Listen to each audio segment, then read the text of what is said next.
Que se passe-t-il dans la tête de mon client quand je lui parle prix? Qu'est-ce qui peut bien agiter sa pensée? Comment lui présenter mon prix?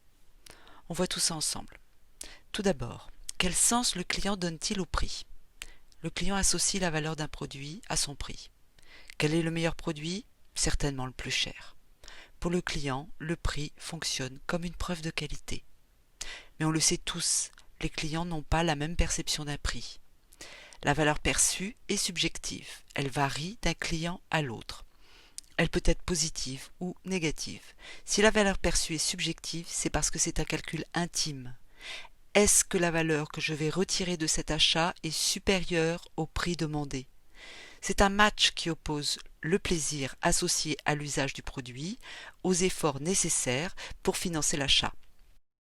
Si le plaisir pèse plus que le prix dans la balance, le client achète.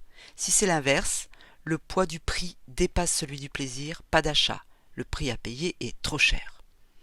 Pour le vendeur, c'est un barrage. Mais alors, comment modifier la perception prix du client? Le client soupèse le prix d'un produit en le comparant à d'autres offres. Pour éviter la comparaison avec la concurrence, pas toujours flatteuse, il faut lui donner la possibilité de comparer au sein même de notre offre, lui proposer du choix. Si une seule offre, il n'a pas de point de repère, impossible de savoir si c'est trop cher. Deux offres, le client choisit la moins chère, ici c'est argent. C'est un choix de compromis. Trois offres, le choix de compromis c'est VIP. Le client dépense donc plus avec 3 offres qu'avec 2.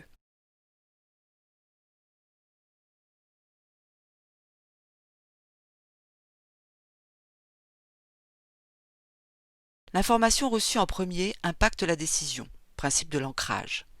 Le client évalue les prix de manière relative. Un prix donne une indication sur les autres prix.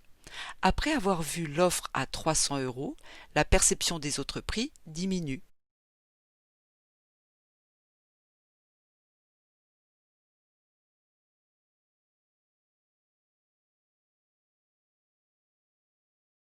Le client attribue plus de valeur à un produit lorsqu'il est déjà sa propriété. C'est l'effet de simple possession qui entraîne un attachement psychologique au produit et sa valeur perçue augmente. C'est le principe des essais gratuits. Le client a profité du produit et pu apprécier les bénéfices.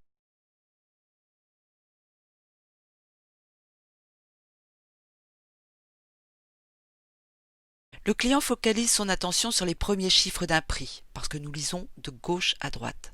Le premier chiffre perçu est donc 7. 7,99 € paraît moins cher que 8 €. 9 est un chiffre magique pour le vendeur, qui pourra fixer son prix à 7,99 € plutôt qu'à 7 € et ainsi gagner 99 cents, puisque ça ne change pas la perception du client.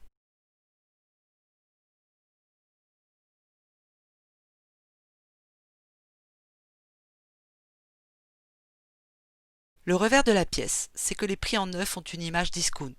Pour une image luxe, les prix ronds, 100 €, sont préférables. C'est la technique du prix de prestige. Un prix rond renvoie à l'achat plaisir.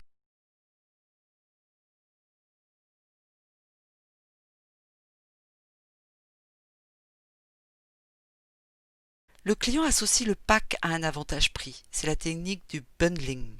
Vendre plusieurs produits en package, à un prix inférieur à celui que paie le client s'il achète les biens séparément. Ici, l'achat est moins engageant.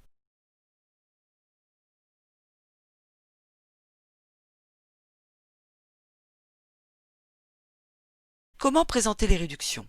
En pourcentage, moins 20%, elles n'ont pas la même valeur qu'en termes monétaires, moins 200 €. Mais que choisir? Tout dépend du prix initial.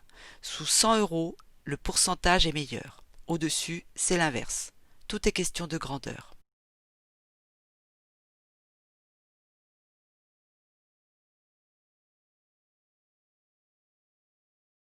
On l'a vu, il y a des prix barrières et d'autres qui attirent le client. Mais il ne faut pas oublier que le prix n'est qu'un élément de la perception prix. D'autres stimuli, l'offre, l'ambiance, la publicité, agissent sur la perception prix. Alors un dernier conseil, renforcez la valeur perçue du produit. Valorisez votre offre, mais restez réaliste. On ne vend pas de sirène. Et parlez au sens du client. On réveille son désir.